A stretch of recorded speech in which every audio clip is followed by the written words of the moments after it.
Welcome once again to Detective Duo, a home for timeless voices and enduring mysteries, from the sharp eyes of Tommy and Tuppence to the hidden corners of England's past. Subscribe if you enjoy these mysteries, and let us know where you're listening from today. It was a grey spring morning in Chelsea, the kind that seemed to have mislaid its sunshine somewhere over the channel.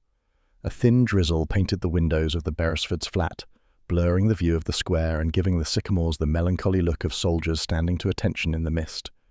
Inside, the fire in the grate was making its best attempt to look cheerful, and a kettle on the hob contributed a companionable murmur to the proceedings. Tuppence Beresford, wrapped in a soft cardigan that had once been blue and now bore the faded dignity of age, sat at the breakfast table surrounded by an assortment of letters. The post had just arrived, an event she treated with the gravity of a royal summons. Bills, circulars and invitations were spread before her like cards in a fortune-teller's hand. Tommy, her husband of long years and adventures innumerable, was at the other end of the table, attempting to wrestle an obstinate crossword clue into submission with the grim determination of a man besieged. 7 down, he muttered, tapping his pencil. A word meaning foolish, 6 letters. I'm beginning to suspect it's husband. Quite possible, said Tuppence absently, though I'd have thought stubborn would be closer. She held up a pink envelope and sighed. Another invitation to that dreadful bridge club. Honestly, I'm beginning to think they keep score by body count. Tommy grunted, glanced at her over his paper, and returned to his puzzle. Tuppence sifted through the rest of the post, until one envelope made her pause. It was cream-coloured, thick, and faintly scented of something indefinably old, lavender perhaps, or the dust of a forgotten drawer. The handwriting was spidery and elegant, the sort one no longer saw except on the covers of old family Bibles. It bore a single line, Mrs. Beresford, no initials, no address, no sender. Tommy, she said slowly, who do you suppose would send a letter to someone without telling them where to find the sender, or even which Mrs. Beresford they mean? There's only one Mrs. Beresford worth writing to, Tommy declared gallantly, though I admit, it's an odd way of addressing you. Some secret admirer hoping to bypass my vigilant gaze. Hardly. The last admirer I had was the greengrocer, and that was only because I paid cash. She turned the envelope over, examining the flap. The seal was plain, the paper thick. It's postmarked Dorset, somewhere called, she squinted, Greystone. Tommy's pencil paused mid-tap. Greystone? Never heard of it. Sounds like one of those places where nothing happens except the vicar's tea being too strong. Tuppence slid a finger beneath the flap. The paper gave with a faint, reluctant sigh. Inside was a single sheet folded once. No signature, no date, only a few lines in the same thin, deliberate hand. You were right about Greystone, but too late. The garden hides what the grave cannot. For a moment the room seemed to tilt slightly. The fire popped, the kettle gave a small hiss, as though protesting the sudden chill. Well, said Tommy at last, breaking the silence, that wins the morning's prize for dramatic nonsense. Some crank trying to start a ghost club. But Tuppence didn't answer. She was reading the words again, her lips moving slightly, as if by repetition she might draw meaning from them. The garden hides what the grave cannot, she murmured. There's something dreadful about that. And you were right about Greystone, but who could think I was right about anything to do with a place I've never heard of? Unless you were right by accident, Tommy suggested, which, given your record, is not impossible. She ignored him. No address, no name. It's as if it was meant to find me, whoever sent it, and knew I'd understand. Tommy folded his newspaper. Do you? Not yet. She looked up, her eyes bright with the glint he knew too well. That peculiar mixture of curiosity and determination which generally led to mischief, or worse, adventure. But I intend to, he sighed. Tuppence, the last time you said that, we ended up tied to chairs in a cellar in Lyon. Yes, she said serenely, but we got a marvellous dinner out of it afterward. She rose, holding the letter against the light. The paper was thick, almost textured, as though made by hand. There was a faint watermark, a crown, and something resembling initials, perhaps ED or GD. Does that mean anything to you? Tommy joined her, peering over her shoulder. Could be the maker's mark, or a clue if you're determined to see one. "I am," she said promptly. "Greystone, Dorset, and a message that sounds like it came straight from a graveside. Don't you find it thrilling?" "I find it highly impractical. We've only just got the boiler working again, and now you want to go gallivanting off to Dorset chasing someone else's melodrama." "Someone wrote to me," she said quietly, as though I'd once known the truth about something. "Suppose it was meant for another Mrs. Beresford, yes, but the letter came here. That has to mean something. Postmen make mistakes." "Perhaps." Her tone said she didn't believe it. "But I'd like to know what mistake led to this one." He studied her face, the familiar curve of her smile that always preceded a storm. "You're not going to rest until you've poked your nose into it, are you?" "Certainly not. It's what my nose is for." The day wore on, damp and undecided. Tuppence spent most of it turning the mystery over in her mind, while Tommy made half-hearted jokes about spiritualist societies and misdelivered mail. Yet by afternoon even he was frowning over the letter, tracing the words with a finger as though they might yield a fingerprint. "Too late," he said. "That's what bothers me. It sounds like a warning, or a confession." "Exactly," she said softly, "which is why we can't ignore it." After tea she rang the post office asking about Greystone. The clerk, helpful in the resigned way of civil servants, confirmed it was a small coastal village near Lyme Regis. A bit quiet now the war's over, but pretty. "Pretty," Tommy repeated when she hung up. "That means draughty cottages and indifferent soup. Are you sure this isn't someone's idea of a holiday?" She smiled. "If it is, it's the most interesting invitation I've had in years." As dusk fell, the drizzle thickened into rain, drumming softly against the panes. Tommy lit the lamps. Their glow caught the gilt frames and softened the corners of the room. Tuppence sat by the fire, the letter in her lap, staring into the flames. The words had settled in her mind like ashes that refused to cool. At 8:30 she looked up suddenly. "Tommy," she said, "let's go down there. Tomorrow." He groaned. "You've decided, haven't you?" "I have." He looked at her, the same look he had given her 20 years earlier when she'd proposed they start an agency called the Young Adventurers Limited. "You realize, of course, that nothing good ever begins with a mysterious letter." "On the contrary," she said cheerfully, "some of the best things do." He leaned back, hands behind his head, a reluctant grin tugging at his mouth. "All right, Mrs. Beresford, Dorset it is. But if I end up digging in anyone's garden, I'll hold you personally responsible." "Agreed," she said, "though if we're very lucky, someone else may already have done the digging for us." Outside, the rain thickened to a steady curtain, wrapping the city in silver threads. Inside the flat, the fire crackled, the clock ticked, and on the mantelpiece lay the letter addressed to Mrs. Beresford, its edges beginning to curl faintly in the heat, as though impatient for its secret to be known. By the following morning, their bags were packed, and the little Austin was pointed west toward Dorset. The road to Greystone twisted like a ribbon flung down by an untidy hand, curling through fields glistening from the previous night's rain. The air was sharp with salt and seaweed. Gulls wheeled above the hedgerows, their cries echoing across the low hills. Tuppence sat beside Tommy in their little Austin, scarf fluttering, eyes wide with the hungry curiosity that had so often been the start of trouble and excitement alike. "Well," Tommy said, squinting through the mist, "if the writer of your mysterious letter hoped to discourage visitors, he should have chosen a village reachable by something more than cart track." "Oh, nonsense," Tuppence said, smiling.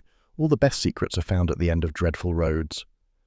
The first sight of Greystone came suddenly, a cluster of grey-roofed cottages huddled in a hollow near the cliffs. Smoke rose reluctantly from a few chimneys, and the church spire leaned as if wearied by years of weather. Beyond the village, half veiled in sea fog, stood the manor itself, Greystone Hall, or what remained of it. The once grand house had a mournful dignity, its ivy-darkened walls facing the restless sea like an aging sentinel. Tommy parked outside the gate. The ironwork was ornate but streaked with rust, and a discreet wooden sign near the drive read, "Greystone Guest House, Mrs. Vane, Proprietress." "Guest house," he murmured. "A thrilling prospect. Perhaps our ghost rents rooms by the week." They drove up the gravel path, the tyres crunching on small stones. The front door opened before they reached it. A woman stood there, tall, composed and pale, her black hair drawn tightly back. "Mr. and Mrs. Beresford?" Her tone was courteous but devoid of warmth. "I am Mrs. Vane. You'll forgive the weather. The sea's temper has been uncertain lately." She ushered them into a hallway whose faded grandeur whispered of better days, a high ceiling, a tarnished chandelier, and the faint scent of polish failing to mask damp. On the walls hung portraits of long-faced ancestors who seemed to watch every newcomer with mild reproach. "I hope the journey wasn't unpleasant," Mrs. Vane continued. "We're quiet here. Most of our guests prefer it so." Tuppence smiled sweetly. "Quiet sounds heavenly after London. Though, if you don't mind my saying so, the house has a rather," she paused delicately, "atmospheric air." Mrs. Vane's lips twitched in something that might have been amusement. "Atmospheric, yes. Some find it restful, others less so. You'll have the east room. It looks toward the garden." The garden. The word pricked Tuppence's memory like a pin. The garden hides what the grave cannot. They were shown upstairs. The east room was neat, if austere, pale wallpaper, an iron bedstead, a small writing desk. Through the window she could see the lawn sloping down toward a tangled mass of rose bushes and yews, their shapes shifting in the mist. "Comfortable enough?" Mrs. Vane asked. "Perfectly," Tuppence said, though her eyes lingered on the window. "I must say, you're very brave to keep a house so close to the sea. It must get lonely." Mrs. Vane's gaze followed hers, and for a heartbeat something unguarded flickered across her face. Fear, perhaps, or memory. "Greystone has always belonged to the sea," she said quietly. "We merely borrow it between tides." After she left, Tommy flopped onto the bed with a sigh. "Well, darling, you've done it again. We've arrived in another perfectly dreadful house managed by a woman who looks like she could frighten off a revenue officer, all because you can't resist a cryptic letter." "Don't pretend you're not intrigued," Tuppence said, peering out at the drifting fog. "It's exactly the sort of place people write about in novels. Mysterious deaths, family secrets, and old roses hiding inconvenient bodies." He groaned. "You're impossible." They spent the afternoon exploring. The village, though pretty, had the uneasy stillness of a place that remembered too much. Faces turned as they passed, some curious, some wary. At the small post office, the clerk brightened when Tuppence mentioned their lodging. "Oh, staying up at the Hall, are you? Mrs. Vane keeps it nice, considering." The woman lowered her voice. "Mind you, there's those who say the place ought to have been pulled down after, well, before the war, there was an accident. Terrible business. But you won't hear it from her." When pressed, the clerk clammed up, her cheeks colouring. "Best not to talk about such things. Bad luck, you see." Outside, Tommy raised an eyebrow. "And that's the sum of village hospitality.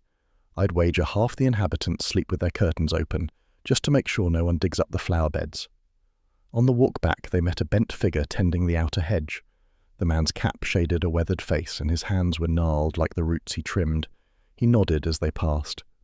"Morning," Tuppence said brightly. "Afternoon, miss," he corrected, voice gravelly.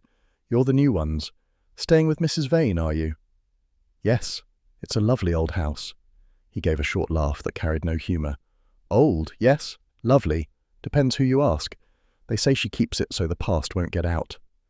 Tommy shot Tuppence a look, but she pressed on. "You've known the place long, then?" "Since before the war, before the tragedy." He leaned on his shears, studying them both. "Best not go poking about at night. The sea has a long memory, and Greystone longer."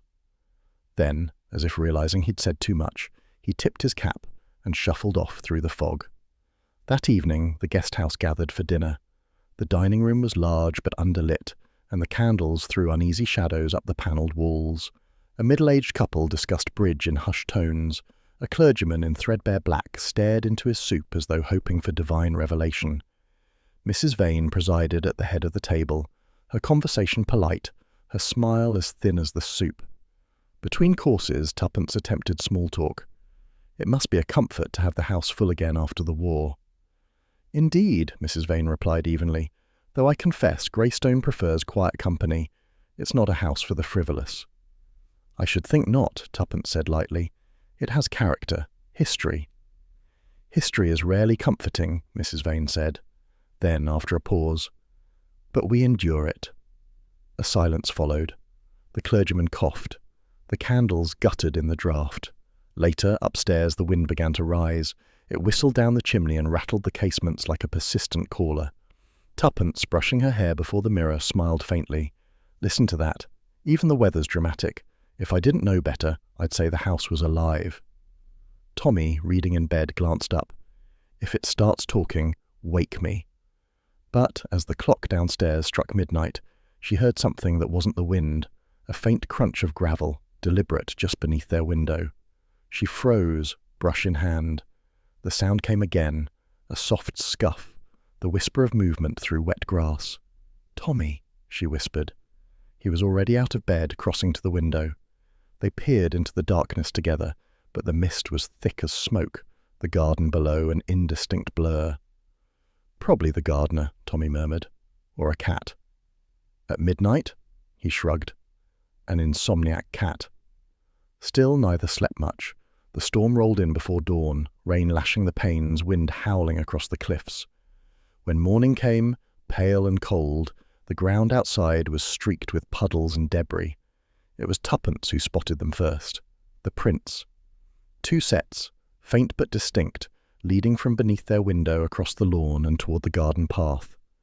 Tommy fetched his coat and followed them as far as the roses, where the footprints vanished into churned mud. Something caught his eye, a small shape against the doorstep. He bent, picked it up. A rose, crushed and wilted, its petals darkened by rain. He handed it to Tuppence in silence. She took it carefully, her fingers trembling. "Well," she said after a moment, voice low, "it seems our ghost has a sense of courtesy. He left a calling card." Outside, the sea boomed against the cliffs, and the wind swept through the garden with a long, mournful sigh, as though Greystone itself were trying to remember the dead.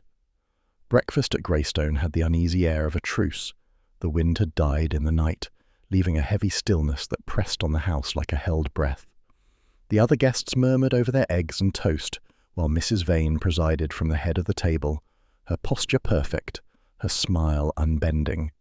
A silver pot of coffee gleamed between her and Tuppence, and Tommy, observing the scene, had the odd impression that the coffee service was the only thing she trusted to behave itself.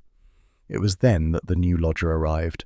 He came in quietly, almost apologetically, a man of indeterminate age, perhaps 40, perhaps 50, with hair prematurely grey at the temples and eyes that seemed always to look beyond the person he addressed. His suit was well cut but out of date, his manner that of someone unsure whether he belonged anywhere at all. "Mr. Gray," Mrs. Vane said with cool precision, "our latest guest, Mr. and Mrs. Beresford, newly arrived from London." Gray inclined his head. "How do you do?" he murmured. The voice was soft but oddly rough, as though it had forgotten how to shape words. Tommy, whose curiosity rarely slept past 8 o'clock, noted the small things, the faint tremor in the man's left hand, the way he avoided Mrs. Vane's eyes, and how, when the maid accidentally clattered a plate, he started violently before forcing a smile that didn't reach his eyes. Tuppence, too, watched him, but where Tommy's gaze was analytical, hers was instinctive. There was something haunted about the man, a fragility that seemed to vibrate just beneath the surface of his politeness. Later, in the sitting room, Tommy found himself sharing an armchair's breadth of space with Mr. Gray, who sat staring into the unlit grate. "First time down this way?" Tommy asked lightly, by way of opening. Gray's lips moved, but the answer came after a long pause. "No, I used to know the area, long ago." "Pleasant spot," Tommy said. "A bit too quiet for my wife, but I imagine it's restful if one needs peace." Gray gave a short, bitter laugh. "Peace. That's a word that doesn't belong to everyone." Tommy raised an eyebrow. "War memories?" The other man's gaze flickered toward him, wary. "Perhaps, perhaps not. I'm told I forget things. Convenient, they say." "Who says?" But Gray only smiled faintly. "People who remember too much." Before Tommy could probe further, Mrs. Vane entered with the Morning Post, and the conversation dissolved into small talk. Yet something in Gray's expression stayed with him, that mixture of guilt and confusion that spoke of a man at war with his own memory. That afternoon, while Tommy was out walking along the cliffs, Tuppence discovered that Gray had taken to sitting in the small library off the hall. It was a dusty room lined with old volumes, smelling of paper and sea air. She paused in the doorway, watching him turn the pages of a leather-bound book as though searching for something long lost. "Research?" she asked lightly. He looked up sharply, then relaxed when he saw her. "No, merely habit, I think. My hands prefer to be occupied." She crossed to a nearby shelf, tracing her fingers along the spines.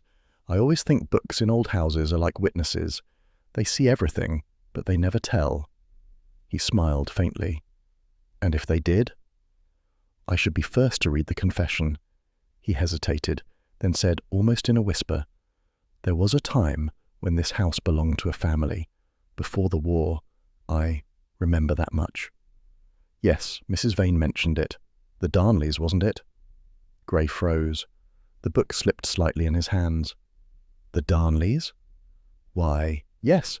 She said so last evening. You knew them?" He didn't answer. His face had gone ashen, his knuckles white against the book's cover. For a moment, Tuppence feared he might faint. Then he rose abruptly, muttered an apology, and left the room. Tuppence watched him go, her mind alive with speculation. There was something personal, visceral, in that reaction. The name Darnley had struck him like a physical blow. That evening she found Mrs. Vane in the drawing-room, arranging a vase of late roses. "Such lovely flowers," Tuppence remarked. "You must have a splendid gardener." "Mr. Latch," said Mrs. Vane without looking up. "He's been with Greystone for decades, knows every inch of the grounds." "And of its history, I expect." A flicker crossed the woman's composed face. "He knows his place, which is more important." Tuppence smiled. "He mentioned a tragedy before the war, something about the Darnleys." For a moment, silence filled the room like a held breath. Then Mrs. Vane said carefully, "Yes, the Darnleys owned Greystone once, a fine family, though not without their share of misfortune. The daughter, Elizabeth, drowned in the cove in '39. A great pity." "An accident?" Mrs. Vane's hand tightened around the vase. "Of course. What else?" Tuppence let the question hang, polite and unspoken. "How dreadful," she said softly. "So young?" 23, I believe. She was to be married. After that, well, the war came and the family scattered. The house was sold."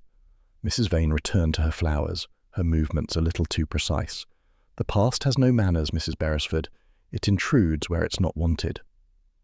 Later, when she and Tommy walked down to the village, Tuppence repeated the conversation.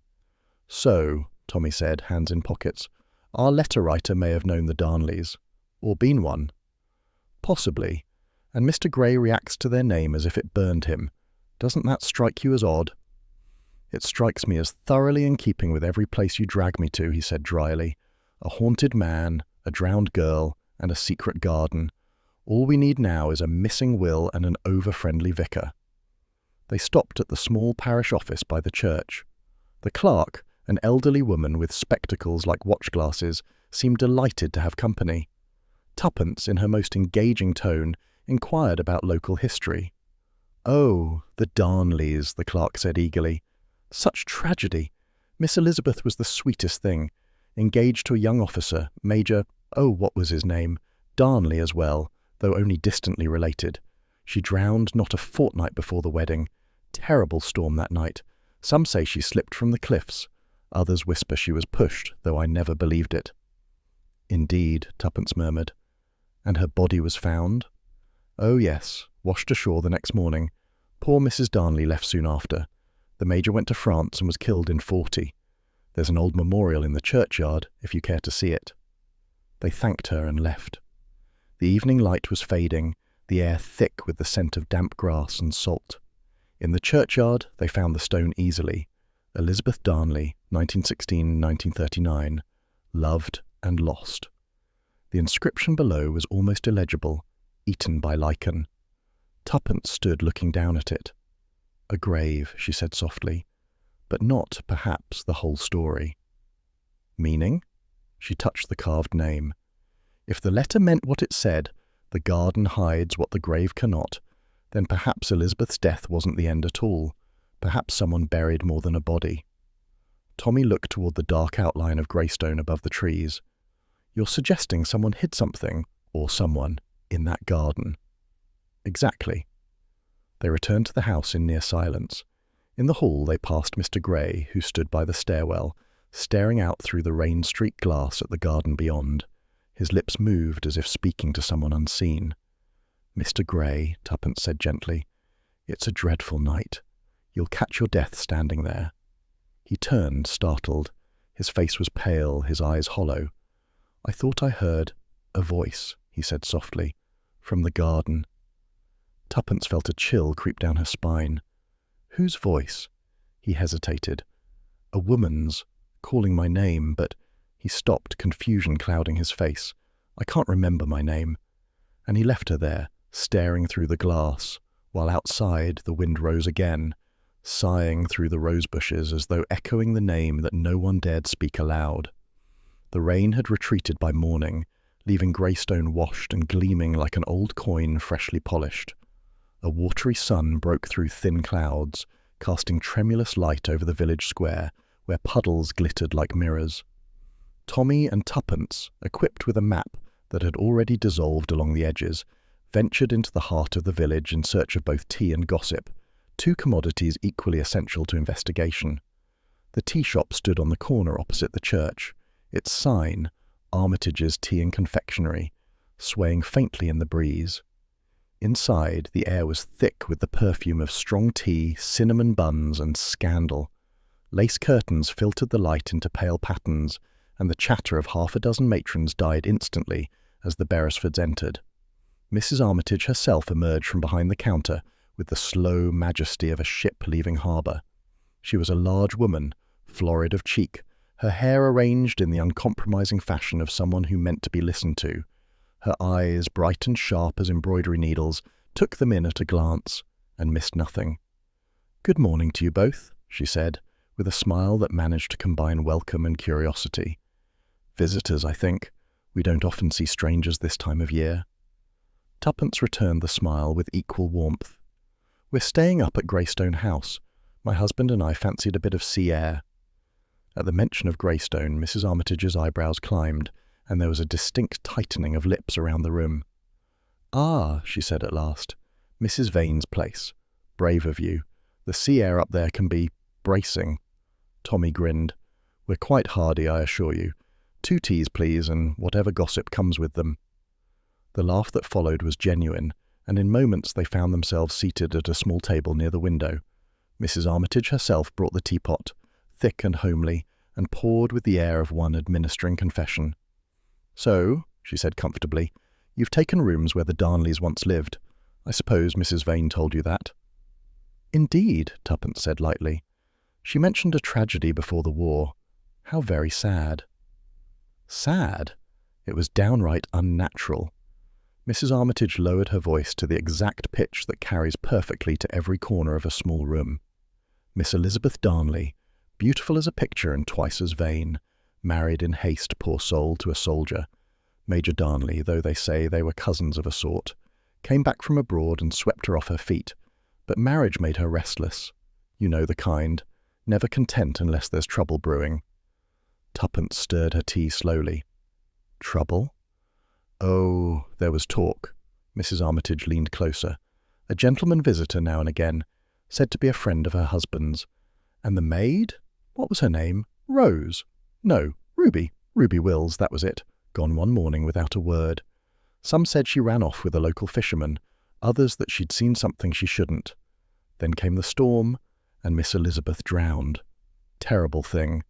The body washed ashore 2 days later. They say her hair was tangled with seaweed like a crown."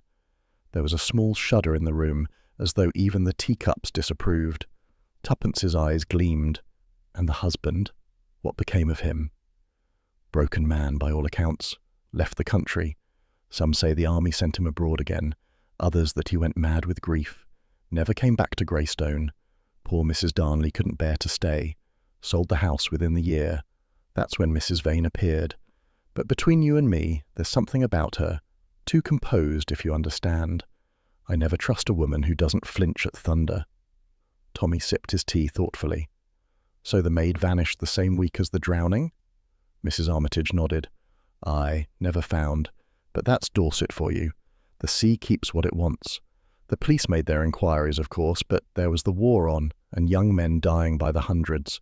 One more tragedy hardly raised an eyebrow. Tuppence exchanged a glance with Tommy. The puzzle pieces were aligning, faintly, but enough to stir the air of mystery that had been hanging over Greystone since their arrival. They lingered long enough to collect 2 buns, 3 conflicting theories, and an open invitation to drop by any time. As they left, the bell above the door tinkled, and Mrs. Armitage's voice floated after them. "Mind the cliffs, dears. They crumble easy this time of year."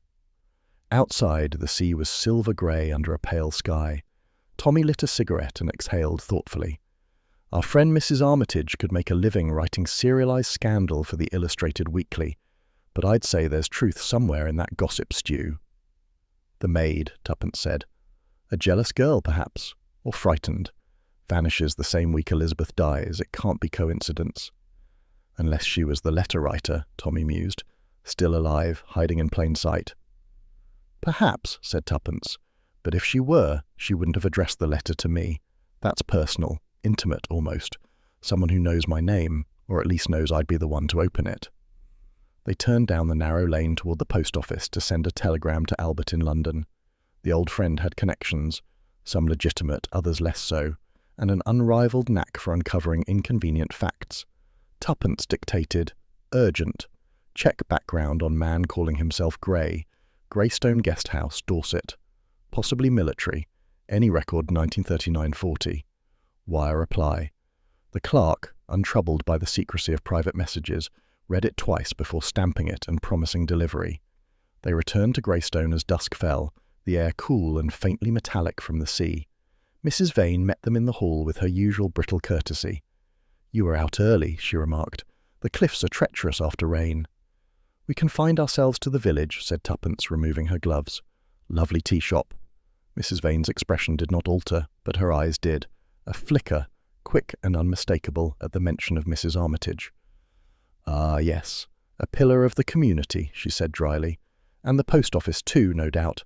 Mrs. Armitage's sister runs that. Between them they know every letter before it's opened."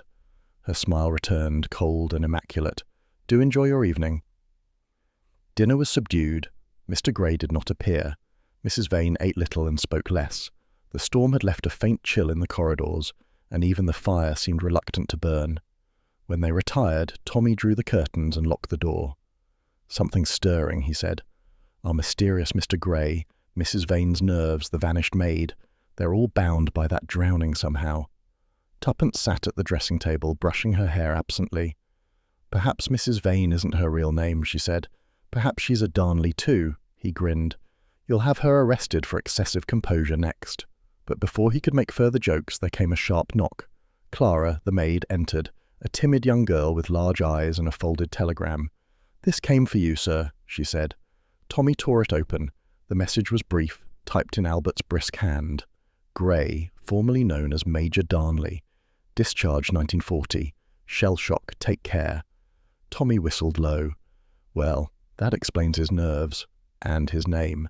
Our forgetful friend is Major Darnley himself. Tuppence stared at the note. Then Elizabeth Darnley was his wife, and Mrs. Vane, her sister? It fits, Tommy. The sister inherits the house. The husband returns years later under an alias, haunted by guilt.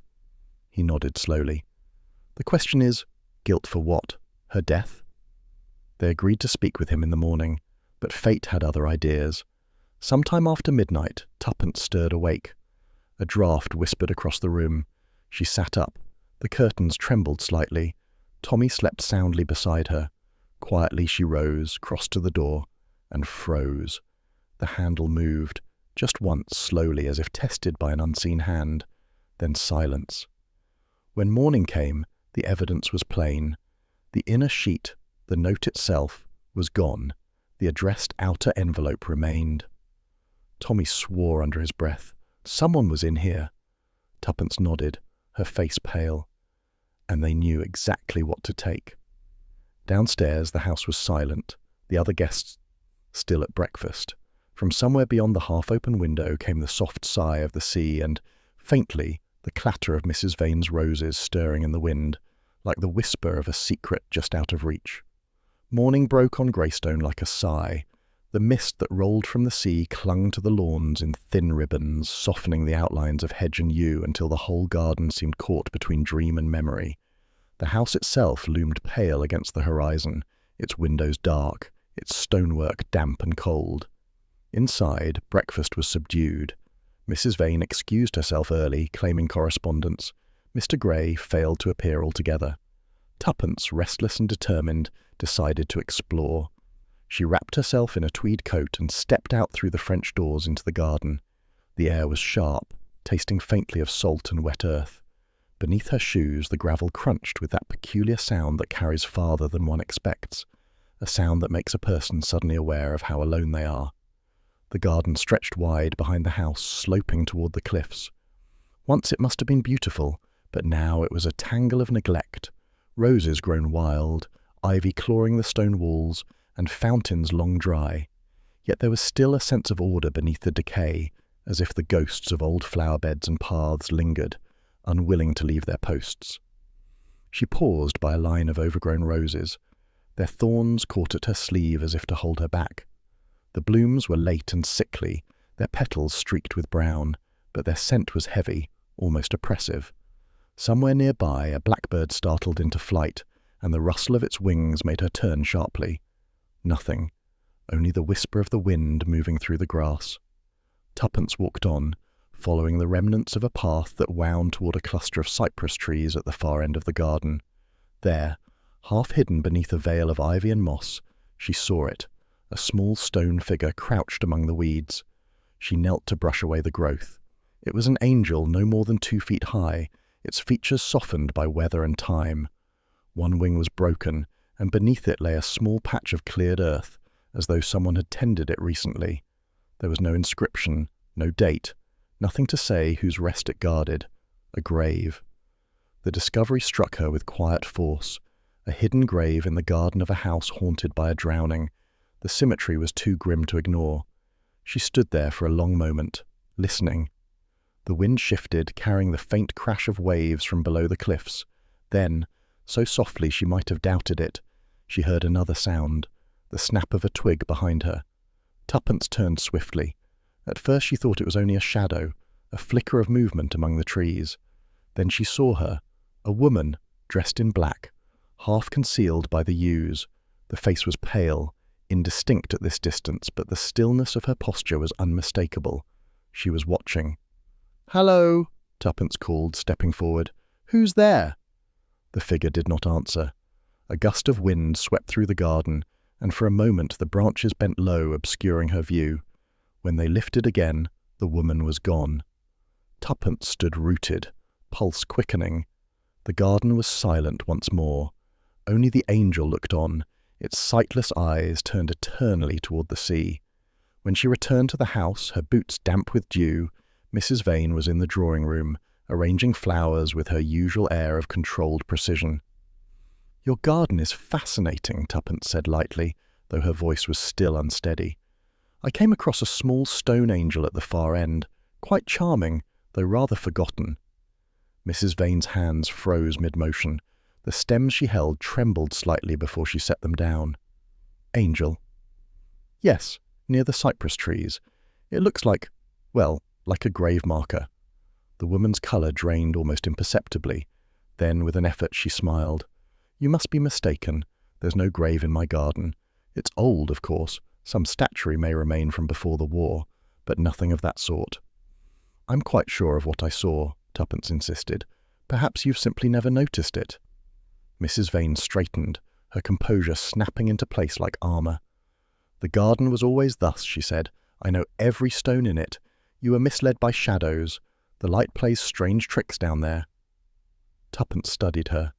There was a rigidity in Mrs. Vane's stance, the brittle tension of someone defending more than her dignity. "Possibly," she said, with deliberate mildness. "But shadows don't usually take the shape of angels." Mrs. Vane's eyes flicked toward her, sharp as a blade. "You're a curious woman, Mrs. Beresford. Take care your curiosity doesn't lead you into distress. Greystone has a way of unsettling guests." "I'm not easily unsettled," Tuppence said softly. "That," Mrs. Vane replied, "is precisely what the last one said." She turned back to her flowers, and the conversation was over. That evening, Tommy found her pacing the room, her hands clasped behind her back. "You look like a general before battle," he remarked. "What's the campaign this time?" She told him, the angel, the woman in black, Mrs. Vane's denial. As she spoke, Tommy's expression darkened. "You're sure it was a grave?" "I'd stake my pearls on it. And whoever that woman was, she wanted me to see her." "Or not to see her," he said grimly. "Either way, we're rattling cages." "Speaking of cages," she said, "our Major Darnley has been keeping very quiet since your discovery." Tommy nodded. "I'll pay him a call." He found Gray in the small smoking room, sitting close to the fire, though the evening was mild. His hands were clasped tightly in his lap, his gaze fixed on the flames. "Mr. Gray," Tommy began, taking a chair opposite, "you and I have things in common. We've both seen enough of war to know it leaves marks. But there's something else marking you, isn't there? Something older." Gray's head lifted slowly. His eyes, dull and rimmed with fatigue, met Tommy's. "I shouldn't have come back," he said hoarsely. "It was a mistake." "To Greystone?" "To England," he shuddered. "It follows me, even now." Tommy leaned forward. "You mean Elizabeth?" Gray flinched violently, knocking over a glass. "Don't!" he cried. "Don't say her name. It wasn't her. It wasn't—" He broke off, trembling. Tommy steadied his voice. "Then who, Gray? Who wasn't it?" The man pressed his hands to his temples. "They said she drowned," he whispered. "But I saw her, afterward, in the garden, standing among the roses. She looked at me and smiled. God help me, she smiled." Tommy waited until the fit of shaking passed. "You saw a woman, perhaps someone resembling her. War does strange things to the mind. But you didn't kill her, did you?" Gray gave a harsh, broken laugh. "Kill her? No, I loved her. But love and guilt are brothers, Mr. Beresford. One never leaves without the other." He rose unsteadily, gripping the back of the chair. "You shouldn't have come here. You don't understand what's buried in this house, and what refuses to stay buried." Tommy's voice was gentle. "Then help me understand." But Gray only shook his head, eyes wild. "It's too late. It was too late even then." He stumbled past him and out of the room, leaving behind the faint smell of spirits and despair. When Tommy returned upstairs, Tuppence was waiting. She saw the look on his face and didn't ask what he'd learned. Instead, she went to the window. The garden below lay half in moonlight, half in shadow. The stone paths glimmered faintly, and somewhere beyond the yews the little angel kept its silent vigil. "Someone's watching us," she said quietly. Tommy joined her at the window. "Or warning us." The night wind rose, stirring the roses until their petals shivered loose and drifted like pale ghosts through the dark. From somewhere near the trees came a sound, faint, distant, almost human, a cry that might have been the wind, or a woman's voice calling from the garden that watched them all. By the next morning, Greystone lay deceptively calm, the kind of stillness that comes before a storm. Sunlight slanted across the breakfast-room table, glinting off the silverware and the polished teapot, but the air between Tommy and Tuppence was thick with unspoken worry. Mrs. Vane had withdrawn to her study under the pretext of correspondence. Mr. Gray was nowhere to be seen, and even the ever-cheerful maid moved about with an air of strained caution, as though the house itself might overhear. Tommy unfolded the morning paper, but his eyes were not on the print. He was watching the window, the garden beyond, the roses swaying slightly in the wind, as if expecting to see the shadow of that woman in black among them. Then the bell rang, and the maid entered, holding a telegram. "For you, sir," she said. "Just arrived from the post office." Tommy slit the envelope with his butter knife. The message was brief, the letters clattering in his mind like a typewriter gone mad. "Urgent stop report. London immediately stop. New information regarding Greystop. Albert." He frowned. "Albert sent for me." Tuppence looked up sharply. "To London? Why?"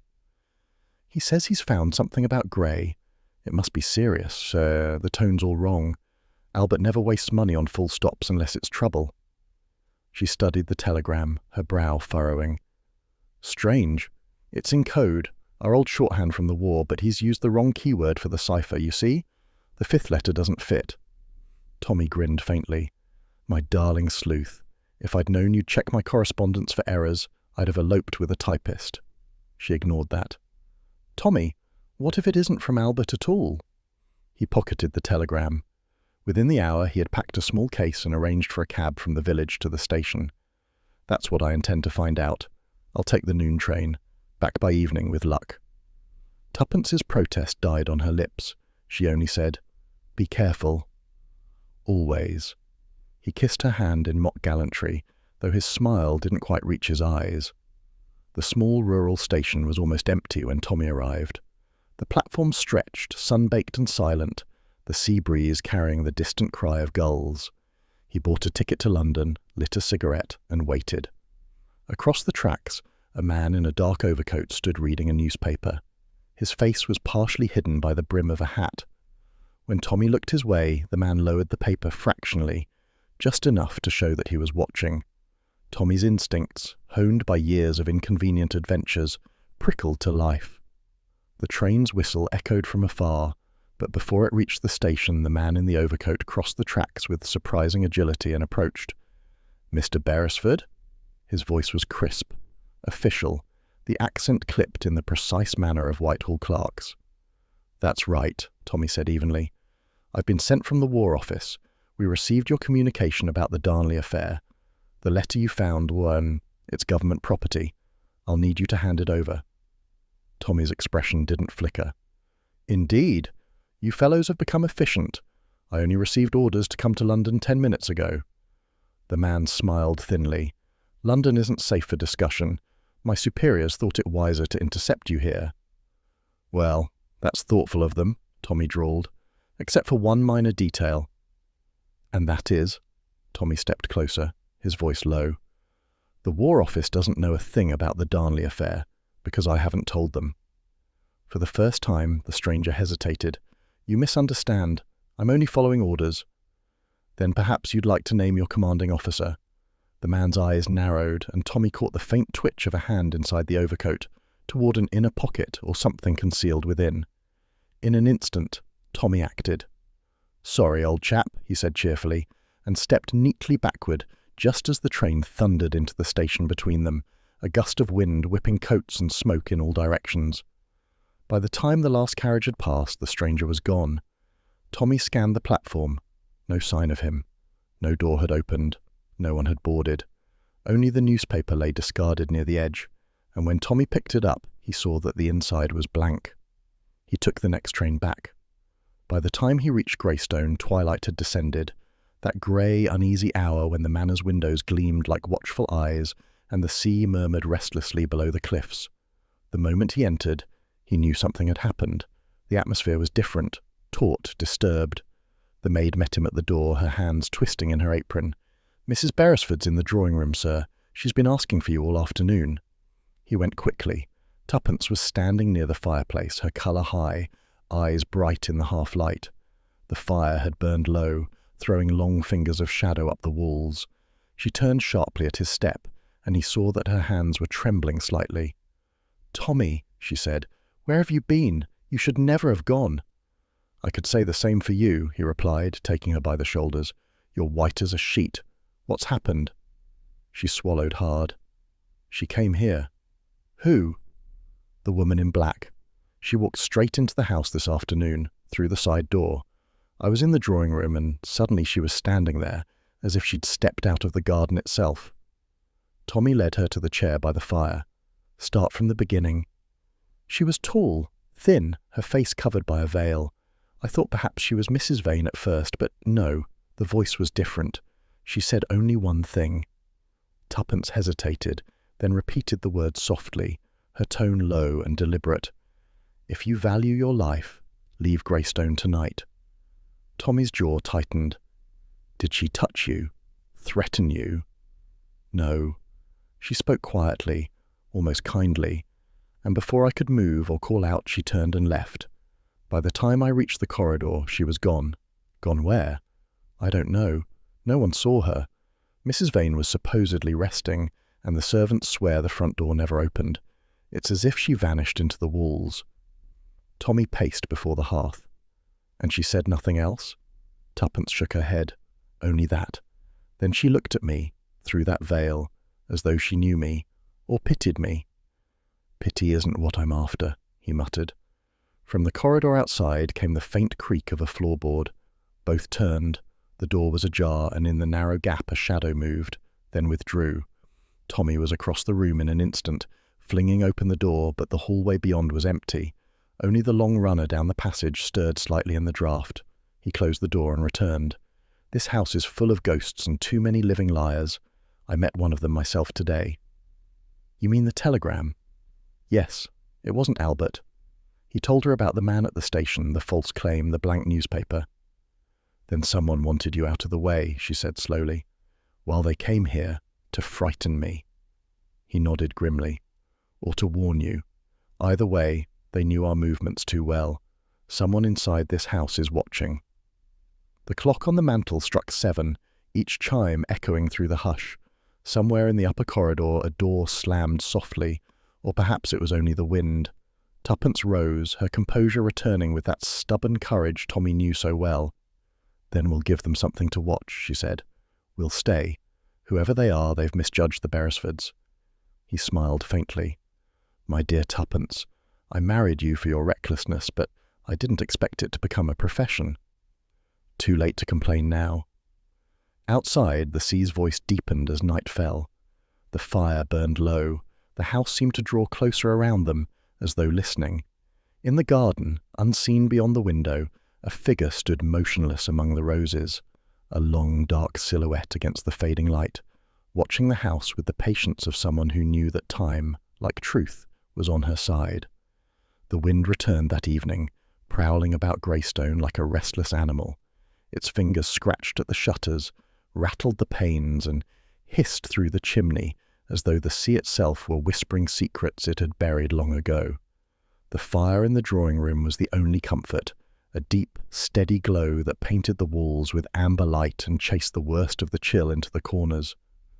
Tuppence sat cross-legged on the rug, her face lit by the flicker, a small object in her hand that she turned over and over like a puzzle piece. Tommy, lounging in the armchair opposite, watched her with amusement tinged with apprehension. He knew that expression, the one that meant she was on the scent of something, and that peace in the household was about to expire. "Whatever that is," he said, "you're staring at it as if it might suddenly confess." "In a way, it already has," she murmured. "Look." She held out the photograph. Half its edges were singed, the paper brittle where flame had nearly devoured it.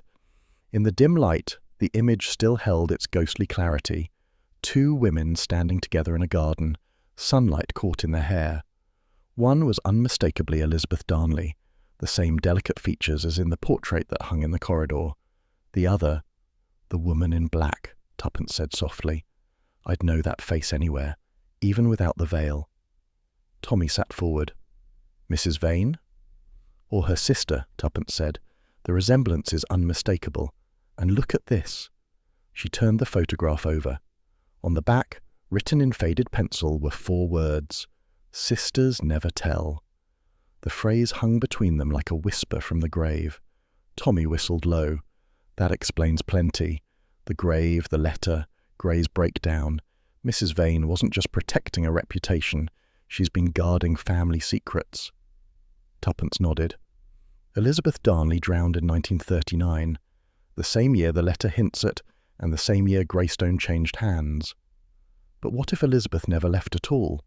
What if her sister buried the truth with her? Tommy finished grimly. And someone wants it dug up again. The fire crackled, and for a long moment neither spoke. Then Tuppence stirred. The photograph was hidden in an old book, one of those dull wartime memoirs in the library. I found it when I went to look for candle stubs. "Hidden, half-burned and left behind," Tommy said. "Someone wanted it gone but couldn't bring themselves to destroy it entirely. Guilt or sentiment, take your pick." Tuppence rose and went to the mantel, studying the photograph under the lamplight. "Sisters never tell," she repeated softly, "unless one of them is forced to." A log fell in the fire with a crack sending sparks flying. Tommy leaned back, stretching. "You're certain the woman beside Elizabeth is the same one you saw in the garden?" "As certain as I am of you," she said. "And if that's true, then our visitor in black isn't a ghost at all. She's flesh and blood. The question is, why haunt her own home?" Tommy's eyes drifted toward the window, where the night pressed close against the glass. "Perhaps she's not haunting it," he said. "Perhaps she's hiding in it." At that moment, the door creaked. Both turned sharply. It was only the maid, bringing in a tray of tea and a decanter of port. She set them down with trembling hands and whispered, "Mrs. Vane's retired for the night. Mr. Gray's still awake, sir, pacing the corridor." "Pacing?" Tommy asked. "Yes, sir, talking to himself like. I thought he was praying at first." When she'd gone, Tommy poured 2 cups. "Our haunted Major again," he said. "I'll wager Gray's nightmares aren't imaginary. The man's seen something, or done something, he can't live with." He lifted his glass, but Tuppence wasn't listening. She'd gone to the writing desk near the window where a half-burned candle cast light on the sill. Something had caught her eye, a small glint of metal. She stooped, picked it up, and brushed away the dust. It was a locket. Gold, delicate, its hinge rusted slightly but still intact. She opened it with care. Inside, under a thin pane of glass, was a faded photograph of a woman, Elizabeth again, and opposite engraved initials, E.D. 1939. "Tommy," she breathed, holding it out. He took it, weighing it in his palm. "Where did you find it?" "Here, on the floor near the curtain. It must have been dropped recently. Someone's been in this room again." He pocketed it carefully. "Then let's see who claims to have lost it." Gray's door was ajar, a thin strip of lamplight cutting across the passage. Tommy knocked once and entered without waiting. The man sat hunched by the fireplace, his face drawn, a decanter half empty beside him. His eyes, when he lifted them, were fever-bright. "Mr. Gray," Tommy said easily. "Or should I say, Major Darnley?" The man flinched, his hands tightening around his glass. "Who told you that?" "An old friend," Tommy said. "The sort who checks army records when asked. Care to tell me why you're living under a false name?" Gray stared into the fire. "Because it's easier than living under my own." Tuppence came forward quietly. "We found this," she said, setting the locket on the table. Gray's breath caught. He reached for it, his fingers trembling. "Elizabeth's," he whispered. "I gave it to her the week before." He broke off, swallowing hard. "She loved the garden, you know. Said it smelled of old summers and forgiveness." Tuppence exchanged a glance with Tommy. "Tell us what really happened, Major." Gray's gaze shifted to the firelight as if searching for courage there. "We were to be married in September. The war had begun, and I was due to report to headquarters. But she'd been restless, frightened, I think. There were whispers about her sister, about messages passed to strangers, papers gone missing. I tried not to believe them." "Mrs. Vane," Tuppence said quietly. He nodded. "She called herself Vera Vane then, her married name. Her husband was posted abroad and didn't return. She came here to stay with Elizabeth. I thought she resented me, thought I'd taken her sister's affection. One night there was an argument. I heard them shouting in the garden near the cliffs." He paused, his knuckles white. "I went down. By the time I reached them, Elizabeth was gone. Vera said she'd slipped, fallen, but the tide never gave her back whole, only fragments." His voice cracked. "I wanted to believe it was an accident. God knows I did. But later, I found the locket near the roses. There was blood on it." Tommy's voice was steady. "You accused her?" "I couldn't. She was all the family Elizabeth had left, and I'd no proof. Then the army called me up. By the time I returned, Vera had sold the house, changed her name. I tried to forget, but the sea never stops whispering." He took a long breath, then looked at them both. "You think me mad, don't you?" "No," said Tuppence softly. "But someone wanted you silent. That letter to me, it came from here. Someone else knows the truth." Gray rubbed his temples. "The letter wasn't mine, but I know who wrote it." He looked up suddenly, a kind of desperation in his eyes. "Vera discovered something, or someone, was blackmailing her. That's why she sent for you." He reached for his glass, drained it in one swallow, and froze. Tommy saw the change instantly, the stiffening, the glass slipping from his hand, the sound of it shattering on the hearth. Gray gasped, clutching his throat. "Tommy!" Tuppence cried, kneeling beside him. But it was no use. His lips moved once, shaping a name perhaps, then he collapsed forward, the light fading from his eyes. Tommy's voice was grim, poisoned. Tuppence looked toward the decanter. The wine inside was dark, but not dark enough to hide the faint shimmer of sediment swirling in the firelight. She rose slowly, scanning the room. The door stood half open, the corridor beyond silent. No footsteps, no sound of retreat. Whoever had done it had vanished like smoke. Tommy covered the body with a blanket. So that's the end of Major Darnley. Poor devil, he carried the truth too long. Tuppence stared at the empty glass. He said Vera sent for us, that she feared blackmail. If that's true, then someone's tightening a noose around her too. Or she's tightening it herself, Tommy said. Outside, the wind howled against the windows. The flames in the grate flared suddenly high, then sank, leaving the photograph on the mantel glowing faintly in the ember light. Elizabeth Darnley smiling beside her sister, the faint scrawl beneath them whispering its promise once more. Sisters never tell. But the fire crackled in reply, as though it knew the truth was no longer content to stay quiet. The death of Major Darnley, or Mr. Grey, as the others had known him, struck Greystone like a stone hurled into still water. The ripples went everywhere. The following morning dawned pale and cold, the kind of grey light that makes a house seem conscious of its own silence. By breakfast, no one could pretend it had been anything but dreadful. The body had been taken to the village overnight. The local doctor, a nervous little man who looked permanently surprised by his own profession, had declared it suicide by overdose. He spoke in the hushed tones of one eager to finish his part in an unpleasant play. Mrs. Vane listened without comment, her face a study in composure. Only her hands betrayed her. The delicate fingers twisted her handkerchief until it resembled a white knot. The other guests, the clergyman, the couple from Bristol, avoided one another's eyes, retreating into the safe, cowardly comfort of silence. Tuppence, however, sat very still, her gaze fixed on the empty decanter in the sideboard. When the doctor and constable finally left, she said softly, "He didn't kill himself." Tommy looked up. "Tuppence!" "Don't say it. He'd just confessed. He'd begun to tell us the truth. A man like that doesn't bare his soul and then quietly poison his port."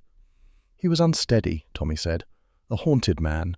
"Haunted men drink too much," she interrupted, "but they don't mix their own poison with it." Her voice was calm, but the steel beneath it made even Mrs. Vane glance up sharply. "You mustn't talk like that," the woman said. "Major Darnley was a troubled soul. It's best to let him rest." "Rest," Tuppence repeated. "I wonder if he'll be allowed that."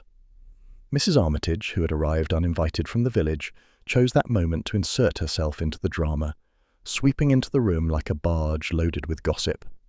"Tragic, tragic," she declared, taking a seat without being asked. "I told you, didn't I, Mrs. Beresford?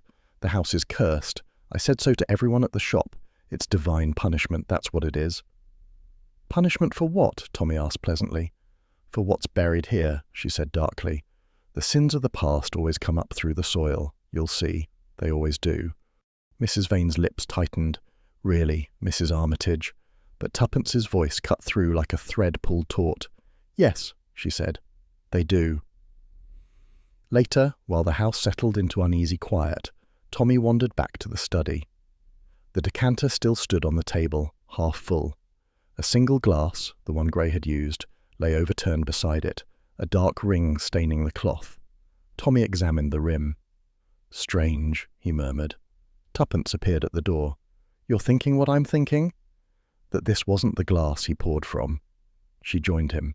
"Look, the decanter's level is higher than it was last night. Someone refilled it after he died. Clumsy, but it makes sense if they wanted to conceal which glass held the poison." He nodded slowly. "So our murderer has a practical streak." "Or a guilty one." Tuppence crossed to the mantel and leaned against it, her expression thoughtful. "I can't get Mrs. Vane out of my mind. Her calm this morning, it was too studied. And when the doctor mentioned suicide, she looked relieved." "Relieved isn't guilt," Tommy said. "Sometimes it's exhaustion." "Sometimes," she agreed, "but not this time." He smiled faintly. "And here I thought you liked her." "I do," Tuppence said. "That's what makes it worse." They spent the afternoon making quiet inquiries. Tommy visited the kitchen under pretence of asking for tea and spoke to the maid, the nervous girl who'd brought the telegram days before. Her name was Clara. "She's been with Mrs. Vane long?" Tommy asked casually. Only since last year, sir. Came from London after her husband died, poor soul. The house was nearly empty before that. Just her and old Mr. Latch, the gardener." "Latch," Tommy repeated. "Still about?" Clara nodded. "Aye, but he doesn't like to talk. Says the garden remembers things best left alone." Tommy smiled faintly. Poets, these gardeners. She blushed and busied herself with the teacups. "It's true, though. Mrs. Vane doesn't go down there any more. Not since—" she hesitated. "Well, not since she started getting those letters." "Letters?" Clara froze, realizing she'd said too much. "Oh, nothing, sir. Just nonsense from people who think they know her." Tommy thanked her and left, his mind racing. Meanwhile, Tuppence had stationed herself in the small study where Mrs. Vane kept her correspondence. The desk was locked, but Tuppence had a way with old locks and curiosity. Inside, among bills and folded papers, she found a thin, leather-bound ledger. It was an employment register, the kind kept for household staff before the war. Most of the names were long gone, but one entry near the bottom caught her eye. Ruby Wills, maid, dismissed 1939. Her breath caught. Ruby, the same name Mrs. Armitage had mentioned, the girl who vanished. Next to it were faintly penciled initials, as though added later, R.W., whereabouts unknown. But there was something else. Scribbled across the margin, half erased, were 3 words. Not dead, returned. Tuppence stared at the page, the pulse in her throat quickening. "So the maid isn't dead," she murmured. "Or wasn't, at least." The discovery was interrupted by a sound behind her, the soft scrape of a shoe. She turned sharply, but the hall was empty. Still, she closed the ledger carefully and slipped it into her coat. By dusk, the sky had turned a bruised violet. The Beresfords met again in the drawing-room, their notes compared and tempers sharpened by frustration. "So," Tommy summarized, "we have a dead soldier, a missing maid who might not be missing, a woman who lies too smoothly, and a letter written in her hand but addressed to you." Tuppence nodded. "I compared the telegram note with the envelope we kept. The handwriting matches Mrs. Vane's precisely. She wrote that letter, the one that brought us here." "But why address it to you, a stranger?" Tommy asked. "Why not confess to the police, or to a priest, or even to Mrs. Armitage's tea club?" "Because," said Tuppence, "she knew the police would dismiss her, the priest would pity her, and Mrs. Armitage would tell the butcher. She wanted someone curious enough to come, but not bound by duty, someone who could listen and perhaps forgive." Tommy smiled faintly. "In other words, you. In other words, us." He leaned back, exhaling. "All right, let's assume she wrote the letter as a cry for help. Then something changed. The letter was sent, we arrived, and now one man's dead. Either she's terrified, or she's covering her tracks." Tuppence said quietly, "I think she's both." They dined late, the household subdued, the sea wind rising once more. Mrs. Vane appeared briefly, offered polite conversation, then withdrew. Tuppence's eyes followed her as she ascended the staircase, her silhouette framed by the glow of the landing lamp. When they were alone again, Tommy poured himself a nightcap. "What's our next move, partner?" Tuppence hesitated. "Tomorrow, we visit the parish records. If Ruby Wills came back, someone must have seen her." He nodded. "And tonight?" "Tonight," she said softly, "we watch." Outside, the wind rattled the shutters like impatient fingers. Somewhere below, a door creaked just once, then closed. Near midnight, Tuppence woke suddenly. Something had stirred in the hallway. She slipped out of bed, robe drawn tight, and crept to the door. The corridor was lit only by moonlight spilling through the window at the far end. A shadow moved across it, slender, deliberate. Mrs. Vane. Tuppence followed at a distance, silent as the wind itself. The woman descended the stairs, crossed the hall, and vanished into the study. Tuppence peered through the crack of the door. Mrs. Vane stood before the writing desk, the drawer open, her hands trembling as she removed a small vial, the same size and colour as the one found by Gray's chair. Tuppence's heart leapt. But before she could move, Mrs. Vane turned, not toward her, but toward the window. Her voice, soft and fractured, broke the silence. "Forgive me, Elizabeth," she whispered. "I tried to keep you safe. I did." Then she sank into the chair, burying her face in her hands. Tuppence drew back, retreating into the shadows. The pieces were falling into place, but one question remained unanswered. If Mrs. Vane had written the letter, and perhaps even poisoned the man she once called brother, what secret still kept her in this haunted house? When she returned upstairs, Tommy was awake. "Find anything?" he asked sleepily. Tuppence stood by the window, staring into the night where the garden swayed under moonlight like a restless sea. "Only this," she said. "Whatever truth is buried at Greystone, it's still alive, and it isn't done with us yet." The house at Greystone had grown unnaturally quiet after Grey's death, the kind of silence that hums faintly beneath the ear, as though the very walls are whispering. The wind had dropped, leaving the air heavy and close, and somewhere in the distance the sea struck rhythmically against the cliffs like a slow heartbeat. Tuppence stood in the corridor outside Mrs. Vane's private sitting room, her hand resting on the doorknob. She had waited until the house had gone to bed, until the lights had dimmed one by one, and only the embers in the grate downstairs glowed faintly through the gloom. She hesitated, then turned the handle. The door opened without a sound. Inside, the air smelled faintly of lavender and candle wax. The sitting room was smaller than Tuppence had expected, intimate, almost confessional. A lamp burned low beside an armchair. Beside it, an open book lay face down as though recently abandoned. There were photographs on the mantelpiece, some framed, some loose, and the mirror above them caught the lamplight like a blade. She began to look carefully, methodically, in that efficient way Tommy always teased her for. Drawers opened, writing desk examined, shelves touched lightly. But it was the dressing table that drew her in. Its surface was neat, almost austere. A brush, a silver powder box, and a small hand mirror face down. When she turned it over, a photograph slipped free from its back panel and fluttered to the floor. Tuppence knelt to retrieve it, and froze. The photograph was old, sepia-toned, the corners soft with age. Two young women stood arm in a sunlit garden, both laughing, both radiant. One was unmistakably Elizabeth Darnley. The other, the resemblance was undeniable, was Mrs. Vane, younger, brighter, with the same dark eyes that now carried so much shadow. Tuppence turned it over. On the back, in faint pencil, were the words, "For Vera, love always, E." She straightened slowly, the photograph clutched in her hand. The mirror above the mantel caught her reflection, her own pale face gazing back with the haunted echo of another. "Mrs. Beresford." The voice made her start. She turned sharply. Mrs. Vane stood in the doorway, wrapped in a black shawl, her expression unreadable. "So," the woman said softly, "you found it." Tuppence drew a breath. "Yes, and I think it's time you told me what you've been hiding." Mrs. Vane came into the room, closing the door behind her. "I suppose I always knew you would." She sank into the armchair by the fire, gesturing for Tuppence to sit opposite. The lamplight carved deep lines across her face, lines of grief and something that might have been guilt. "I wasn't always Mrs. Vane," she began. "Before the war I was Vera Darnley. Elizabeth was my sister." Tuppence said nothing, waiting.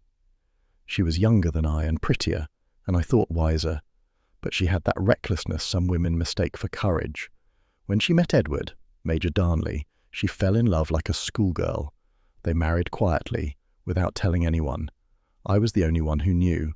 The war had already begun, and he'd just been assigned to intelligence. She wanted to surprise Mother, to tell her after he returned. But of course, her voice trailed off. "She never had the chance," Tuppence said gently. Mrs. Vane nodded. "No, because she was working for intelligence too." Tuppence's eyes widened. "Elizabeth?" "Yes, not officially. She acted as courier, carried documents, passed messages, dangerous, foolish work. I tried to dissuade her, but she had that romantic notion of serving one's country in silence. And perhaps she enjoyed the secrecy, the drama of it. She thought Edward would admire her for it." Mrs. Vane's gaze drifted to the fire. Instead, he discovered it by accident, a code book hidden among her things. He was furious, accused her of betrayal, of spying. They argued. She ran from the house that night, down toward the cliffs. I followed her. Tuppence leaned forward. "And?" "She slipped," Mrs. Vane whispered. "The ground was wet from rain. She stumbled, and I tried to catch her. God knows I tried. But she fell. The sea took her before I could even scream. There was a long silence, broken only by the hiss of the fire. Tuppence said softly, "You're certain it was an accident?" Mrs. Vane's hands tightened in her lap. As certain as one can be about the worst moment of one's life. I saw her fall. I saw her face in the water, and for one terrible instant, as though she were trying to speak, then she was gone. And Major Darnley? He left for France a week later. I think he never forgave me, or himself. When the news came that he'd been killed, I thought it fitting. The Darnleys died together, and I became someone else. Vera Vane, a name to bury the past. I sold the house, left England. But after the war, I returned. I thought the ghosts would have faded. Tuppence's voice was very quiet. But they hadn't. No. Mrs. Vane looked up, her eyes glistening. When the workmen began digging near the old garden wall last year, they found bones. Human bones. I bribed them to stay silent, but someone must have talked. Letters came. Anonymous. Cruel. One said, "You were right about Greystone, but too late. The garden hides what the grave cannot." Tuppence felt a chill. The same words that were sent to me. Yes, only I didn't send that one. I sent another, to myself in a way, to you. I thought perhaps if an outsider came, someone clever, unconnected, the truth might finally be unearthed. But then Edward, Grey, returned, alive, half mad, broken, but alive. He came to me, demanding answers. I told him nothing. He'd always believed I pushed her. Her voice trembled, but she went on. "I didn't kill him, Mrs. Beresford. I swear it. I found him dead like the rest of you. But I knew someone had silenced him." Tuppence studied her face. "If you didn't poison him, who did?" Mrs. Vane shook her head helplessly. "I don't know. Perhaps the same person who wrote that first letter. Perhaps someone who still fears what lies beneath the garden. You must understand, there was another. A woman who worked with Elizabeth during the war. She came here once, under the pretense of being a maid. Ruby, she called herself. Ruby Wills. But that wasn't her name. She was an operative, a courier like Elizabeth. When Elizabeth died, she vanished. I never saw her again." Tuppence's mind raced. "And you think she might still be alive?" "I think she never really left. That garden has eyes, Mrs. Beresford. Even now I sometimes feel her presence there, watching." For a moment the room seemed to darken.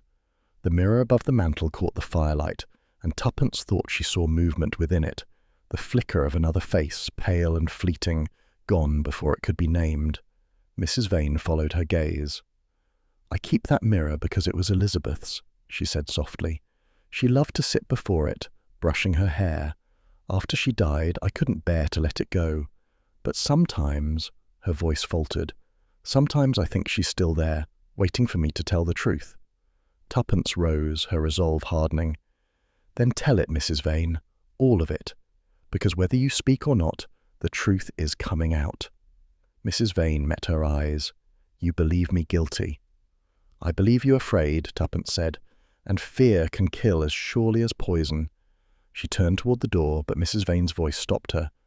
"Mrs. Beresford," Tuppence turned. "If you go into that garden again," Mrs. Vane said softly, "be careful. The past doesn't like to be dug up." When Tuppence returned to their room, Tommy was waiting, pacing in his shirt-sleeves. "Well," he demanded, "did she confess?" "In a sense," Tuppence said, closing the door. "Elizabeth Darnley didn't just drown, she fell during a struggle with her sister. Mrs. Vane swears it was an accident." Tommy frowned. "And the poison?" "She denies it. Says someone else wanted Grey silent, and she's probably right. He'd begun to remember things." Tommy lit a cigarette, exhaling slowly. "So, the sister's guilt explains the letter, but not the handwriting on the wall. Someone else has been pulling strings." Tuppence nodded. "Ruby Wills." "The maid?" "She was never a maid. She was Elizabeth's accomplice, an operative. Mrs. Vane said she vanished after the drowning. But what if she didn't vanish? What if she stayed close, waiting for her moment?" "Revenge?" Tommy asked. "Or blackmail? Either way, she's the last piece of this wretched puzzle." Outside, the wind rose again, pressing against the windows with a low, mournful moan. Tuppence glanced toward the mirror on their own mantel and caught her reflection, pale, thoughtful, her eyes dark with fatigue. She turned away quickly. For an instant she could have sworn another figure stood just behind her in the glass. A woman's outline, still and watching. "Tommy," she said quietly, "we're not alone in this house." The storm returned to Greystone as though summoned by the truth itself. By dusk the sky was a bruise, purple and swollen over the sea. Its underbelly shot through with the white glare of lightning. The wind shrieked across the cliffs, battering shutters, tearing at the ivy, and making the old house groan in protest. Inside, every candle flickered in uneasy rhythm. Fritz would have refused to serve supper under such conditions, Tuppence thought wryly, but Greystone had no Fritz, only secrets, and tonight they were all awake. Tommy stood by the window, fastening his collar against the gale. "If this were one of our earlier escapades," he said, "I'd say it was time to retire gracefully to bed and pretend none of it happened." "Except that someone would still be out there digging up the truth," Tuppence replied, drawing on her mackintosh. "And I'm afraid you're not the type to sleep while a murderer shovels evidence out of your garden." He smiled grimly. "Lead on, Mrs. Beresford." They slipped out by the French doors, the rain slashing against them in cold sheets. The garden was unrecognizable in the storm, its paths rivers of mud, its roses beaten flat. The sea roared below the cliffs, angry and relentless. Yet beneath the din, there was another sound, the slow, rhythmic scrape of metal against earth. Tuppence caught Tommy's sleeve. "There," she whispered, "by the cypress trees." Lightning flashed, bleaching the world in white. For an instant they saw a figure bending over the earth near the angel statue, cloak drawn tight, head bowed, hands clawing at the soil. Then darkness swallowed it again. Tommy moved first, circling left. Tuppence followed, the mud sucking at her boots. They came within 10 yards before the next flash illuminated the figure's face. "Mrs. Armitage," Tuppence breathed. The village busybody, the queen of gossip and scones, crouched in the storm with a spade in her hands and murder written across her face. At their approach she spun around, eyes wide, rain streaking her powdered cheeks. "Keep back," she cried, her voice hoarse against the wind. "You don't understand. None of you do." Tommy's voice was calm, steady. "On the contrary, I think we understand rather too well. You've come to fetch what you buried with Elizabeth Darnley." Mrs. Armitage's lips twisted. "You think I killed her, don't you? Just like they all did. Poor silly Vera, she never had the courage to see past her own guilt. But Elizabeth, she was clever. Too clever." Tuppence stepped closer, her coat whipping around her legs. "You were the maid," she said softly. "Ruby Wills, the operative who worked beside Elizabeth during the war." The woman flinched, the spade dropping slightly. "So you found that, did you? Ruby Wills died in 1939. I buried her, along with everything else." Lightning split the sky again, and in that instant Tuppence saw the truth plain as day. The same angular features beneath the years, the sharp intelligence behind the mask of provincial chatter. "You've worn her face ever since," Tuppence said. "A new name, a new village life, the perfect disguise. No one ever suspects the gossip. They tell her everything." Mrs. Armitage straightened slowly. "You have no proof?" "We have plenty," Tommy said. "Gray's death for one. He recognized you, didn't he? That's why you poisoned him." For a heartbeat the woman's face went still, then twisted into something almost triumphant. He would have ruined everything. 30 years of silence, and suddenly he comes stumbling back, raving about graves and angels. He couldn't leave the past buried. None of you can. Tuppence's voice cut through the storm, cool and unwavering. "It wasn't Vera Vane who killed Elizabeth. It was you." The woman gave a harsh laugh. "No, Mrs. Beresford. Elizabeth killed herself the moment she betrayed her oath. She thought love was stronger than duty. When her husband discovered what she'd done, she ran. To me. I tried to help her. But Vera followed. There was a struggle near the cliffs. I saw it all. Elizabeth fell and Vera stood there screaming. I could have gone to the police, but what good would that do? We'd all have hanged." "So you hid the body," Tuppence said quietly. "I buried her in the garden," Mrs. Armitage whispered, her eyes wild. "And with her, the papers she'd carried. Codes, lists, proof that she'd been working for our side, not against it. If anyone had seen them, they'd have known she died innocent. But innocence doesn't protect spies. The fewer questions, the safer we all were." Tommy's jaw tightened. "And you made sure Vera paid the price. Blackmail, wasn't it? All those years. Mrs. Armitage's smile was a wound. She had money. I had her secret. A fair trade. Thunder rolled overhead, drowning the last word. Rain hammered down, turning the soil at her feet to dark sludge. The angel statue loomed above them, its face streaked with water that looked disconcertingly like tears. "Step away from the grave, Mrs. Armitage," Tuppence said. But the woman shook her head violently. "You'll never take it. Those papers belong to me. They're all I have left of who I was." She dropped to her knees and began clawing at the earth again. The spade struck something solid. Wood. A small, half-rotted box emerged as the storm lashed around them. In the next flash of lightning, the box split open, spilling its contents. A handful of bones, fragments of cloth, and a bundle of oilskin-wrapped papers. Tuppence's breath caught. "Elizabeth." The woman froze, staring at the bones as if seeing them for the first time. Then she laughed, a high, broken sound that carried over the wind. "There, you see, the truth. She's waited for me all these years." Tommy moved swiftly, wrenching the spade from her grasp. "That's enough." But Mrs. Armitage turned on him, eyes blazing. "You think you can stop it now? The war never ended for me. They called me a ghost, a traitor. I built this life out of ashes, and I'll not have you take it from me." Tuppence took a single step forward, her voice low but commanding. "You've taken enough lives, Ruby. Elizabeth, Vera, Grey, all because you couldn't bear to face your own reflection." The woman's gaze flickered toward the angel's cracked face, its stone wings gleaming with rain. "Reflection," she muttered, almost dreamily. "Yes. She looked at me that night. She said she'd tell him everything. I couldn't let her. I didn't mean for her to fall, but when she did, I knew it was better that way. Better silence than scandal." She sank to her knees again, hands pressed into the mud. "You don't understand," she whispered. "I did it for England." "For England," Tuppence repeated softly, "and for yourself." Lightning blazed once more, and in its flash the truth stood naked. A broken woman kneeling before the grave she had dug twice, once for her friend and once for her soul. The distant wail of a siren cut through the storm. The local constable, summoned by Tommy earlier in the evening, was finally making his way up the lane. Tuppence knelt beside the open box, unwrapping the oilskin bundle. Inside lay a sheaf of yellowed documents, military letters, coded lists, and one note signed in faded ink. "To those who doubt, I serve my country with love, not betrayal. E.D." Tuppence's throat tightened. She tried to clear her name even in death.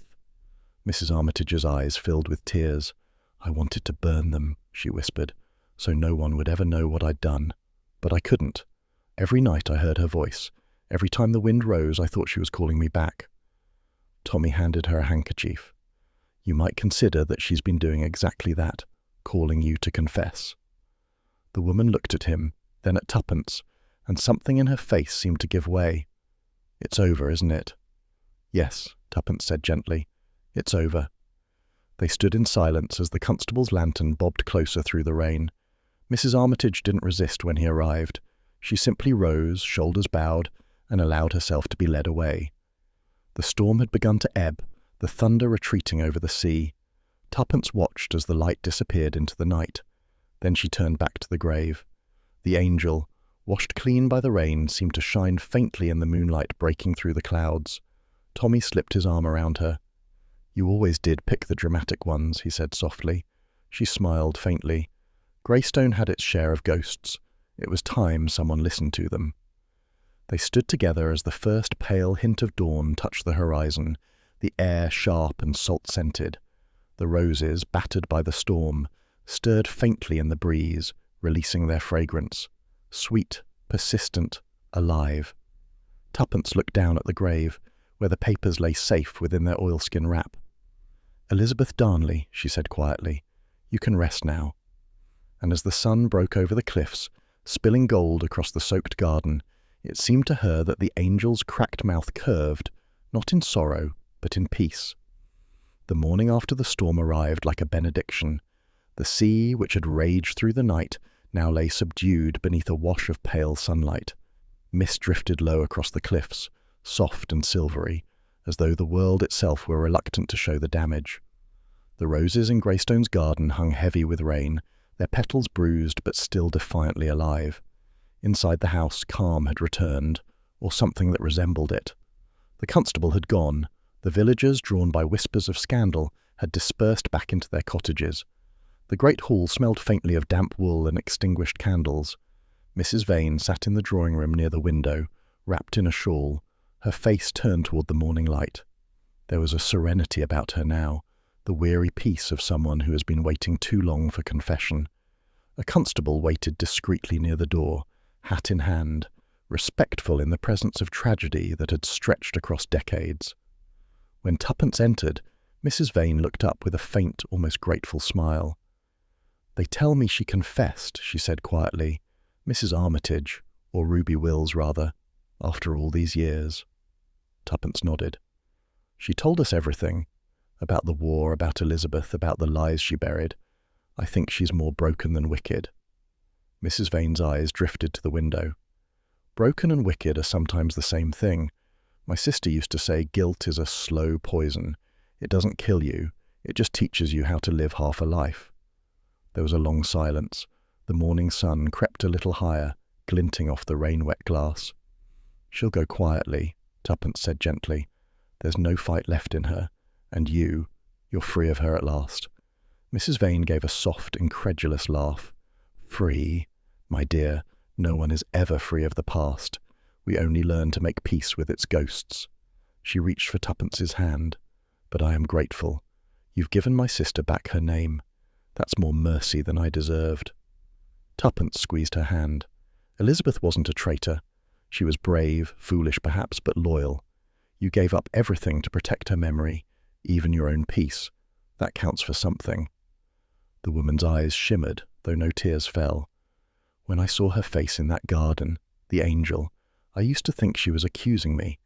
Last night, for the first time, I felt she was forgiving me instead." The constable cleared his throat softly. "Time to go."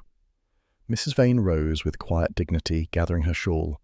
"I'll come to London when they let me," she said, "to see the grave properly marked. She should rest where she can see the sea."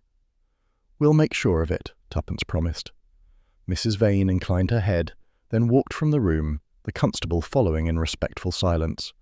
When the door closed, Tuppence remained by the window, watching the mist thin above the cliffs until the sea showed itself once more, immense, unknowable and indifferent. Tommy found her there a few minutes later, a cup of coffee in each hand. "Here," he said, "liquid optimism. Fritz would disapprove of the brew, but it's the best I could coax from a suspicious kettle." Tuppence smiled faintly, taking the cup. "Strange, isn't it? Every time we come across one of these old tragedies, I tell myself I'll stop taking them personally, and then I do." "That's your incurable virtue," he said lightly. "You care too much." She gave him a sidelong glance. "You sound as though it's a flaw." "It's a dangerous hobby, that's all. Caring leads to curiosity, and curiosity to murder investigations. We might take up safer pursuits, stamp collecting, for instance." She sipped her coffee, the corners of her mouth lifting. "You'd grow bored in a week. Admit it, you like our ghosts." Tommy considered this. "Perhaps I do," he said at last. "At least ghosts are honest about what haunts them." They stood in companionable silence, watching the light shift across the room. Somewhere downstairs a door creaked and footsteps echoed faintly, the sound of the constable departing, of the house exhaling. "Well," Tommy said, setting down his cup, "that's that. Another mystery solved, another set of skeletons accounted for." Tuppence glanced toward the garden, where the broken angel glimmered faintly among the roses. "Not solved, really, just understood." They left Greystone an hour later. The lane that led toward the village was slick with mud, the hedgerows glittering with raindrops. The wind had turned gentle, carrying the clean, sharp scent of sea salt and morning earth. The village itself seemed transformed, brighter, though unchanged. Children ran by with baskets, the postmaster's cat stretched on the doorstep, and the little shop fronts gleamed damply under the washed sky. At the post office, Tommy stopped to pay their bill for telegrams. The postmaster, a cheerful man with spectacles perpetually sliding down his nose, rummaged behind the counter. "Ah, Mrs. Beresford," he said, producing an envelope. "This came back for you, returned from London. Looks like it never reached its mark." Tuppence took it, puzzled. The envelope was smudged and slightly torn, the red stamp of undeliverable across the front. The handwriting was her own, the letter she'd written days ago before coming to Greystone, asking for information about Elizabeth Darnley. She slipped it open. Inside lay the same letter, returned by the post with undeliverable stamped across it. There was no enclosure. The ink had run where rain had touched it, the words blurred into soft grey shadows. Tommy peered over her shoulder. Poetic, in a grim sort of way. Looks as though even the letter decided to wash its hands of the whole affair. Tuppence smiled faintly. Or perhaps it came back because it had nowhere left to go. She refolded the note and slipped it back into the envelope. Funny, isn't it?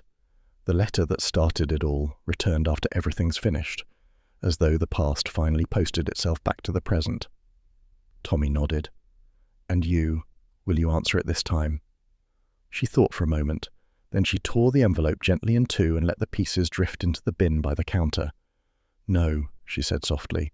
Some letters don't need answering. They've already been read by the right people. They walked toward the station, the sun breaking fully through the clouds now. The fields beyond the village shimmered with dew and the scent of wet grass filled the air. Tuppence slipped her hand through Tommy's arm. Do you think we'll ever stop finding stories like this? Not while there are people, he said, and secrets. They go together like tea and scandal. She laughed. Then I suppose we'll never be out of work.